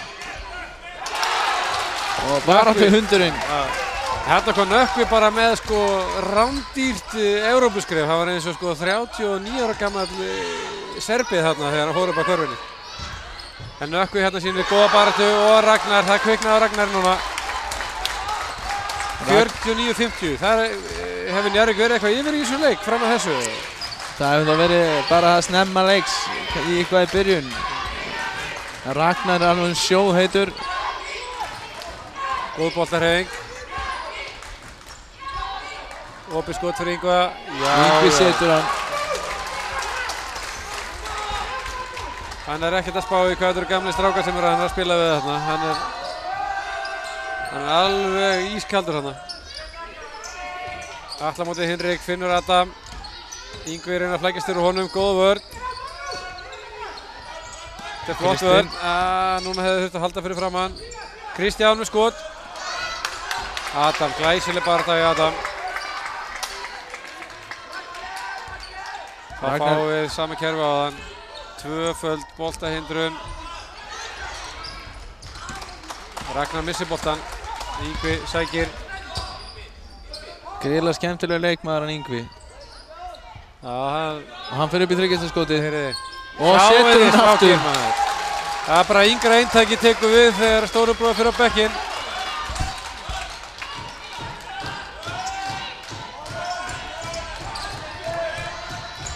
Þetta var ofboðslega stórt skot. Adam, þetta er langt tveggjastiga skot. Þetta er ekki skotið sem Njarðvíkingar er að leita af. Félagi minn Baldur Ingi Jónasson sem spilum úr Ísafirði myndi segja að þetta væri lélegasta skot í körfubolta. Já. Taka tveggjastiga skot þar sem að stendur á þriggjastaglínunni. Það er hægt að segja margt Aron Friðriksson, en það er ekkert að segja það að hann gerir ekki hlutina krafti. Þarna fór hann gríðarlega sterkur upp, fiskaði þetta 2 víti. Og við fáum skiptingu. Inn á kemur Hilmir fyrir Nökkva.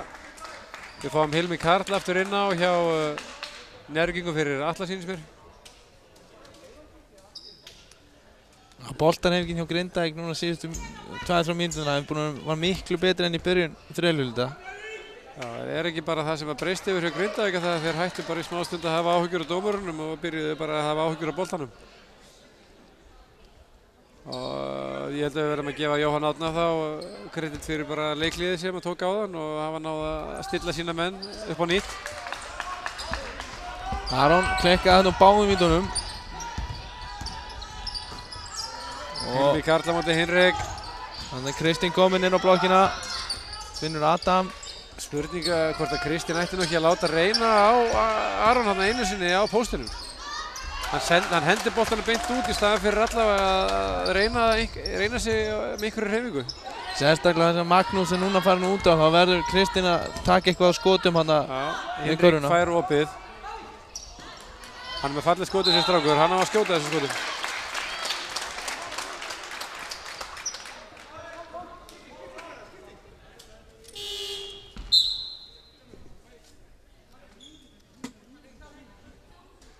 Það var Kristófur Breki mættur.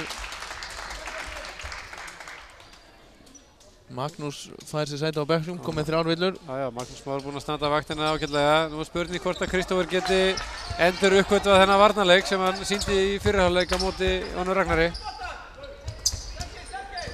Þarna var Ragnar ekki búinn að stela boltanum áður en Aron kom og tók hann bara á honum aftur. Já. Þarna er uppkast. Það er Grindavík sem á boltan. Einhverjir hafa nú haft orða á því að þessi bolti sé nú, hvernig skal orða það, full gúmíkenndur eitthvað, það er mikið grip á honum. Mér hefur fundist mörg skot sem að vanlast, maður sé vanlast bara að fara ofan í hreinlega, að snúast upp úr af því að hann er svo stamur boltinn. Já. Ég verð að viðurkenna að ég ánægð með þessi bolti sé ekki notaður í fyrstudildinni. Jæja. Það kannski segir sitt að fyrstudildinni vilji ekki nota. Því að ykkur væntanlega býðst að nota hann eða viljið. Góð vörn hjá Njarðvíkingum. Ragnar gerir væntanlega það sama og gerði áðan. Þeir hljóta að vilja taka snöggt skot svo að þeir fær hann í pikkur óli síðan. Hann vill klára þessa sókn fljótlega svo að þeir fá líka síðasta skotsókn í þriðjuleikluta. Kristinn sækir á körfuna. Þeir í skoti, glæsilega gert. Þarna voru við bara með fullorðins stepback og stökkskot. Kristinn þarf að gera miklu meira af þessu. Hann þarf að taka svolítið á skari núna. Þeir skildu samt eftir full lítinn mun hérna á milli skotklukku og leikklukku. Þeir ná valla almennilegu skoti ef að Grindavík hefur vitað því að halda boltanum út. Hilmi Karl er að fiska hér hverja sóknarvillun á fætur annari. Þetta var frábær.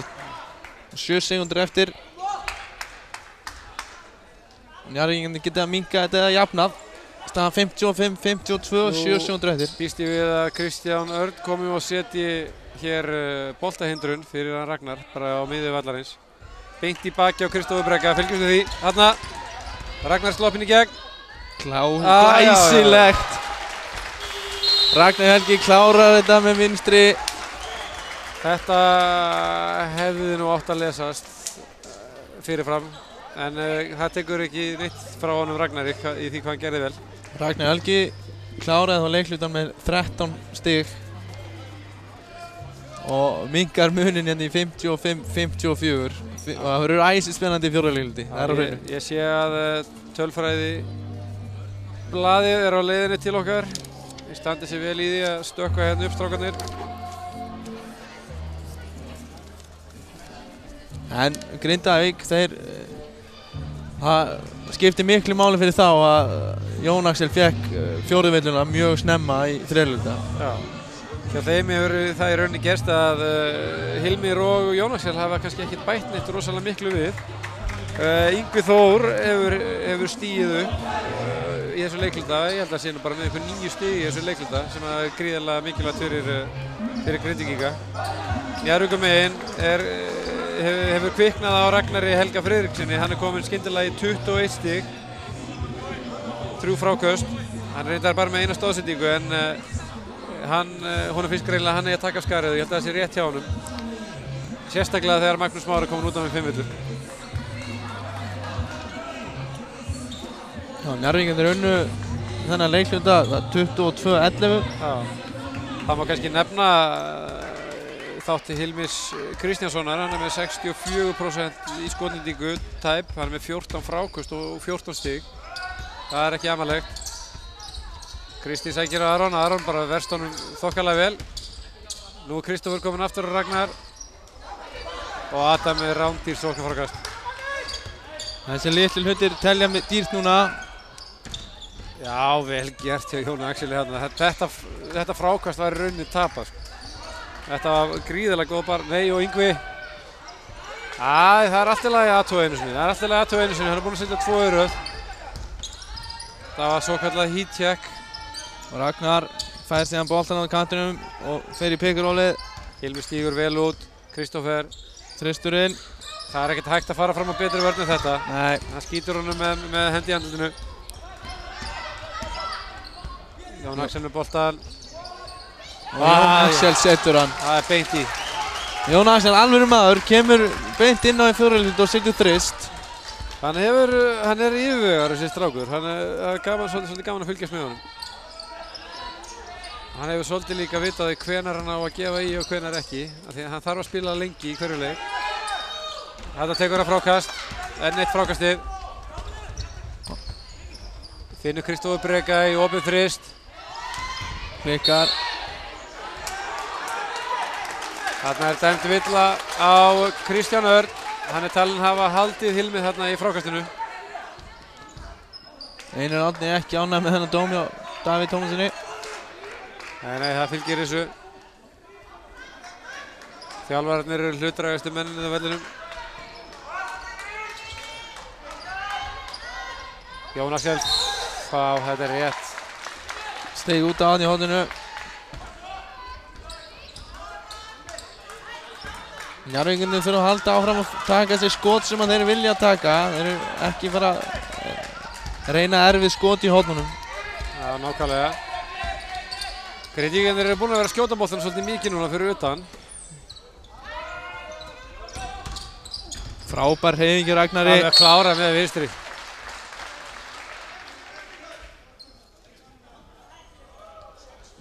Jón Axel fær hérna viðvörun fyrir flopp. Já, annarkvort já, fyrir flopp eða mótmæli. Allavega má hann ekki gera meira að því, þá fær hann tæknivilli hjá Davíð. 58-56. Óbúrslega kann ég nú vel við þetta. Og þeir eru komnir í enn eitt afbrigði þarna í Hörgingar. Og Yngvi, sjáðu Yngva. Þessi bræður, þeir eru alveg óhræddir. Yngvi segir bara, er það ekki að grínast eða ætlaði að gefa mér bara opið skotið hérna í allan dag? Adam hérna á móti Yngva. Þetta er fallega hlaupið. Ragnar gerir hins vegar ráð fyrir því að Hilmir myndi hérna kötta á körfuna. En hann hendir hins vegar sendingunni blindandi sem er ekki til eftirbreytni. Njarðvíkingarnir hefðu átt að fara þarna inn á Kristinn Pálsson á blokkina. Þeir verða það fer allt í gegnum Ragnar núna. Menn þurfa aðeins að stígu. Já, mann finnst Kristinn svolítið týndur. Það er ekki beint verið að hlaupa fyrir hann allavega. Ragnar með góða vörn á Jón Axel. Nökkvi, sending út í hornið. Þetta er skotið hans Hilmis. Opinn hann það. Kristinn sækir hann Nökkva. Setur boltan á Hilmi. Þarna eru dómararnir samkvæmið sjálfum sér. Hilmir veit það, hann búinn að fá 3-4 dæmdar hérna hinum megin fyrir svipuð atvik. Hinrik skipti við Ingvar sem búinn að eiga frábæra seinni hálfleikina. Já, það er svona spurning hvort þeir hefði átt að reyna að mjólka allavega eitt þrist til viðbótar úr honum, en Hinrik gríðarlega sterkur varnarlega og sterkari varnarlega heldur en Yngvi. Jón Axel sækir hérna villuna. Mögulega bara góð villa á Hilmi. Ég held að hann hafi nú bara ákveðið að stoppa hann hérna af. Magnús Már kemur inn á fyrir Kristoffer. Það er góð rótering á bakvörðunum hjá Grindavík. Sýnist Jóhann Árni vera svona að koma sínu svona kannski sterkasta liði inn á núna fyrir lokasprettinn. Já. Ég held að þessi hafi byrjað leikinn. Nei, þessi aldrei í. Það svona, það átti svolítið að reyna að ísa leikinn núna. Jón Axel leikmaður stóruleikjana. Þetta skot bar það svolítið með sér. Kristján Örn setur boltahindrun. Þetta nú nálægt í villa á Nökkva. Kristi fær hann í opinn þrist. Óöppinn hana. Já, þetta er rétt. Jón Axel slær boltan út af. Hilmir að búa til hluti með góðri baráttu, það má eiga það. Hilmir er búinn að vera með flott innkomu hérna. Þessi skot eru ekki að detta hjá Kristni. Nei, mér finnst kannski það bara að vera svona lýsandi fyrir leik beggja liða núna. Kristján Örn reyndar setja þetta niður. Þeir eru að taka skot fyrir utan. Svona býður eftir eitthvað lið finni leið allalega í körfunni. Já. Hann ekki Nökkvi, skref, þetta er rétti dómur. Smá fáta þessari sótt svona hjá Grindvíkunum. Já, það er eins og þeir kunnið í verra að vera konum með sínu bestu leikmenn inn og að lenda í þessari þríhyrning hjá Njarðvíkingum. Það er erfitt en bara vanið því að svona eftirláta Jón Axel kannski að bera sóknina. Það er erfitt að venja sig að því að gefa á hann þegar hann er tekinn umferð. Já. Boltahindrun, Ragnar er að losa sig. Fyrir þristinn, klikkar. Og við erum með hraðaflöf. Vel unnið tilbaka í Njarðvíkingum. Og Nökkvi óöppinn. Ég hafði Nökkvi að kasta til höfðinu full mikið hérna í tilraun til þess að fiska villu bara til þess að hittur þessu skoti. Hann hefði nú átt að gera betur hérna. Þannig kemur Kristinn út fyrir þryggjastilínuna. Sækir á körfuna. Þetta er vel gert. Þetta er miklu betra skot. Þetta er mjög vel gert hjá honum. Þetta á hann að vera að gera allan tíman. Þetta virkaði einmitt mjög auðvelt líka hjá honum. 61-60, frábær leikur í gangi hérna. Nökkvi, þeir eru að velja skoti fyrir þá. Já, hann gaf Nökkva skotið hann í höfninu. Af hverju ekki að sækja 1-2 dripp hérna að körfinu og draga til sín vörnina? Þá mögulega getur maður opnað fyrir einhver aðra. Ragnar hérna á móti Magnúsi. Þeir skiptast á hann. Þarna losnaði Kristín örskamma stund. Vel gert. Ragnar. Smá kæruleysi klára hana. Og Jón Axel sækir. Gríðarlega vel gert. Hann passa sig alltaf á því að það sé einhver snerting alltaf þegar hann sækir á körfuna.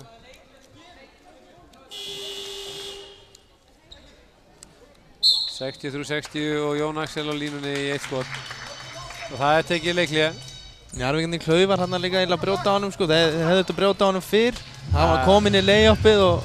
Það sem við vorum með þarna var einfallega 5 stiga snúningur. Já. Því að Ragnar brennir þarna af sniðskoti algjörlega galum sniðskoti öðrum meginn og þeir eru mögulega að fá 3 stig á sig hinum meginn.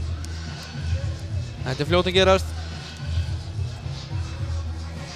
Ef að maður var ábyrgur fyrir svona viðsnúningi þegar maður var að æfa hjá Laslo nokkru nemi þá sá maður ekki völlin í 3 leiki eftir á. Það er önnur saga. Það var smá kæruleysi í þessu lay-upið hjá Ragnar Helga.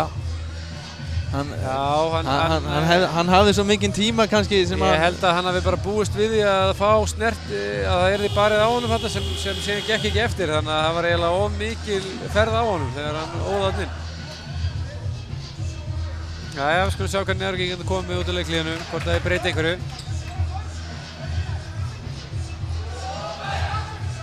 Ég held að bæði lið verða að sætta sig við að þau koma til með að ströggna svolítið sóknarlega. Spennustigið svo hátt núna. Þetta snýst náttúrulega bara það hvort liðið nær fleiri stoppum með þessar síðustu 5 mínútur. Og hvort liðið nær þessum varnarfrákustum og framkvæmir þessa litlu hluti sem að skipti öllu máli í þessum leikjum. Þetta Yngvi aftur komin inn á í leik Grindavíkur. Já, Yngvi komin inn þá fyrir Nökkva. Já. Þannig að þar komin einn leikmaðurinn inn á sem ekki má gefa opið skot. Njarðvíkin ætti að geta nýtt sér smá starða, hann að dekka Kristján hana. Já, Yngvi hefur verið að dekka upp fyrir sjaldan leikinn. Þeir hafa ekki ennþá náð að refsa Grindavík fyrir það. Kristinn vill sækja, finnur Kristján. Hann skorar ekki. Já, góð barða. Núna má Magnús passa sig. Yngvi með hann. Finnur Hilmi, þeir hreyfa boltan vel.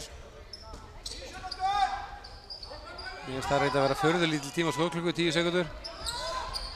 Þarna splæsir Hilmi bara í einn Novitski á öðrum fæti.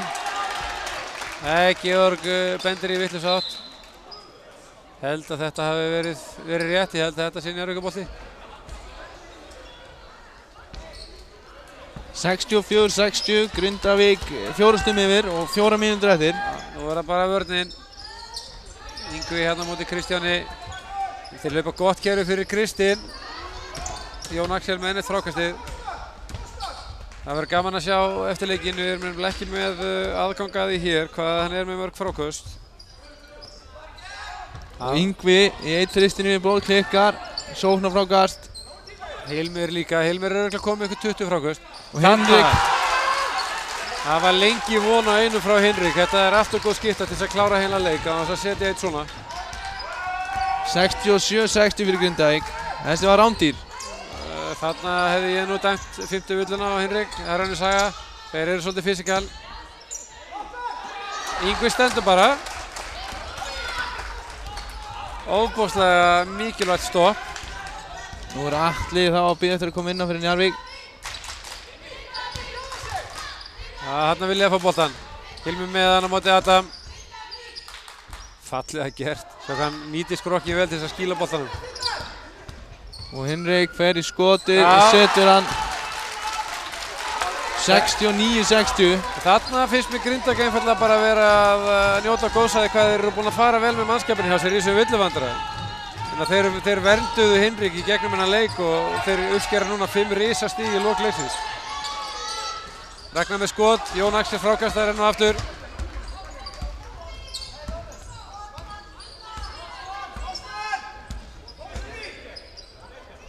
Yngvi, hann sleppur í sig þetta skiptið, sennilega góð ákvörðun. Jón Axel upp í þrist, hann hittir ekki, enn og aftur sóknarfrákast. Rándýr sóknarfrákast. Og Jón Axel. Grindavík að vera langt með að klára hennar leik hérna. Heldur betur. Þeir taka leikli hérna Njarðvíkingar. Þeir þurfa núna að gera einhverja breytingar og gera svo loka áhlaupið til þess að ná að vinna þetta upp. Grindavík hérna með 10-0 sprett á síðustu 2 mínútur.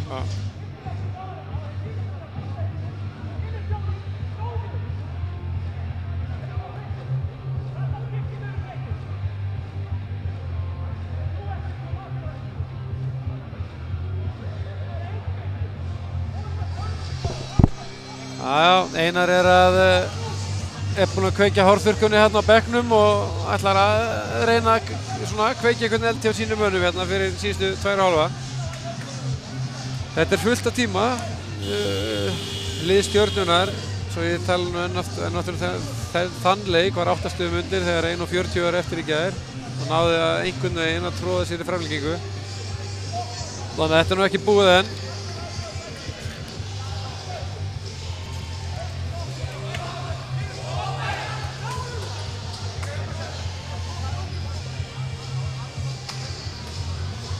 Það eru einbeittir Grindvíkingar sem koma hérna inn.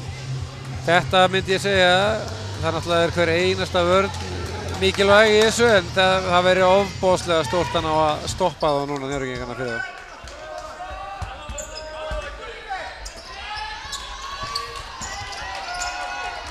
Stopp hérna fer langt með hennar leik, það er bara svo veist. Já, Hverju orðið sannara. Þeir eru í vandræðum, Njarðvíkingarnir. Þeir þurfa að gera þetta á einstaklingsframtakinu. Kristinn hittir ekki, Hilmir vinnur boltan.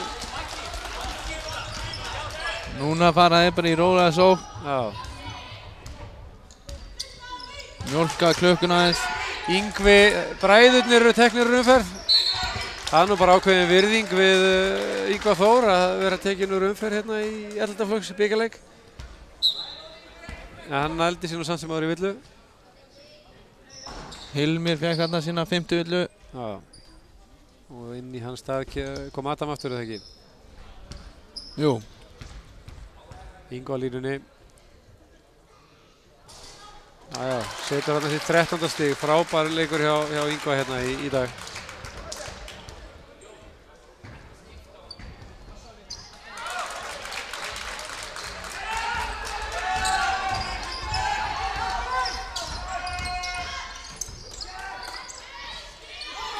Ragnar, þetta kannski er lýsandi dæmi það hvað þessi leikur er staddur núna. Mér sýnist Njarðvíkingarnir því miður þeirra vegna að vera svona svolítið að stimpla sig út úr þessu. 13 stiga leikur, 1:40 eftir. Hilmur upp í þrist. Nei, Kristinn var gott frákast.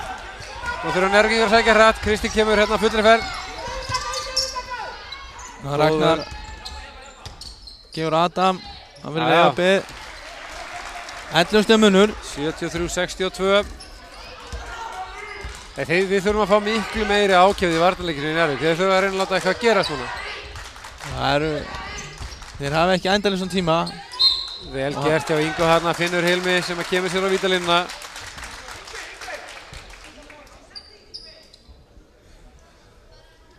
Hilmir fer á línuna í 2 skot, hann er komið 14 stig. Hann hefur skilað ofboðslega góðu verki líkt og Jón Axel og raun allt Grindavíkur liðið. Hugsa að hann sé langfrákastahæstur hérna í dag. Já, bæði í. Hilmir kom með 16 stig. Yngvar skipta aftur út af fyrir Nökkva. Þeir setja hérna Nökkva inn til þess að sjá varnarfrákast hérna í restina. 1:09 eftir 13 stiga munur. Kristinn kemur á Hilmi. Hilmi spila góða vörn.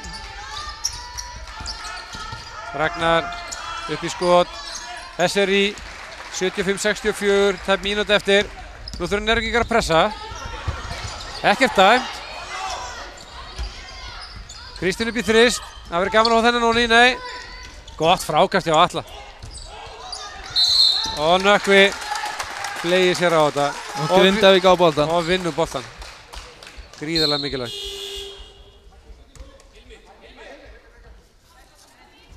Fannar kemur hér inn fyrir, og það er Leiklia. Leiklia, ég sá nú ekki hvort liðið tók þetta Leiklia. Nú, nei. Ekkert Leiklia. Ég er í tómu tjóni, þetta var skipting. Fannar inn í staðinn fyrir Magnús Má. Þeir verða að fara að brjóta Njarðvíkingarnir. Þeir gera það hér. Jón Axel kemur sér á línuna. Bætir væntanlega 2 stigum á töfluna. Já, það má gera fastlega ráð fyrir því. Hér strax eftir leik kemur Rúnar Ingi til með að skottast niður á gólf og ná einhverjum góðum aðila í örstutt viðtal. Svona áður en að við fylgjumst með liðunum taka við sinni velunum. Ef að þessi leikur fer eins og það lítur út fyrir að fara, þá erum við að horfa á mannleiksins taka 2 vítaskot. 32 stig þrátt fyrir að sitja löngu stundum vegna villuvandræða. Og ég hugsa að það setja halda því fram að leikurinn hérna nokkurn veginn búinn. Einar skiptir öllu sínum bestu mönnum af velli. Yngri leikmenn sem hafa lítið fengið að spila er komin hérna inn á. Já, þessi leikur er útkljáður, myndi ég að segja. Það var gríðarlega dýr villan sem að Magnús fekk hérna miðan þriðja leikluta. Já. Sammála því. Þegar allt var með Njarðvíkingunum. Ég er ekki viss um að þetta sóknarfrákast hafi verið þetta mikilvægt. Nei. En þetta, já, ég myndi að segja að það verið mikilvægandi punktur. Rúnar, við getum bara, þú mátt svo sem alveg bara röltaði niður og gera tilbúin í viðtali. Ég þakka kærlega fyrir samstarfið hérna.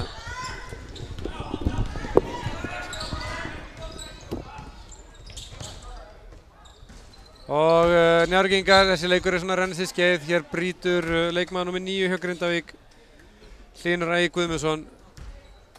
brýtur hér á leikmanni númer 9 í Njarðvík sem Ágúst Einar Ágústsson. Þeir ekki konur í bónus þannig að það innkast. Jón Arnór Sverrisson tekur innkastið. Finnur hér leikmann númer 4 Gunnlaug Svein. Svo það Róbert Ingi. Sendur hann að Jón Arnór. Grindavík bikarmeistari í 11. flokki 2013. Jón Axel Guðmundsson maður leiksins með 32 stig. Síðustu körfuleiksins skora leikmann númer 9 Ágúst Einar Ágústsson. Leikurinn enda 77-66. Gríðarlega góð framistæða hjá Grindavík. Ég þakka kærlega fyrir mig. Ég ætla að stinga mér yfir hérna í kynningar á sigurlum. Ég þakka fyrir mig.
Já, ég er komið með líklega mann leiksins, Jón Axel Guðmundsson hérna hjá mér.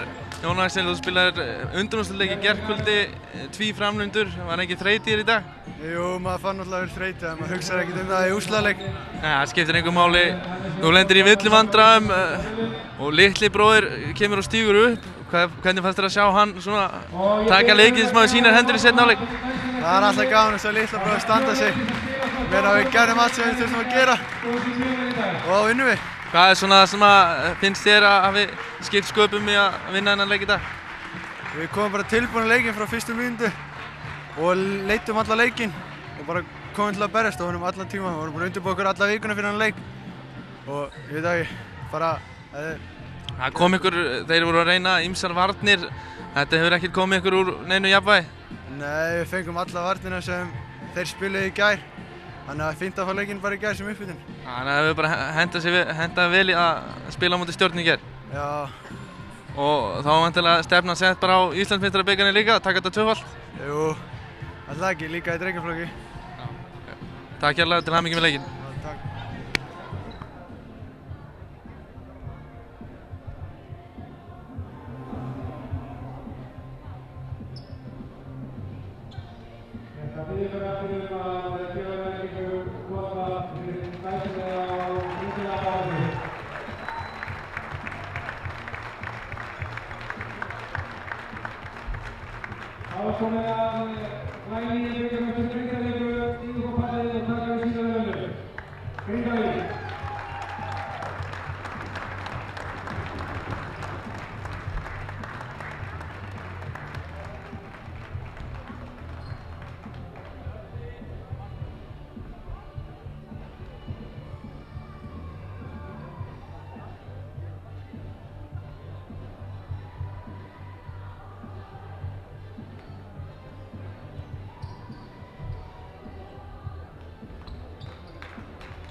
Vamos a ver,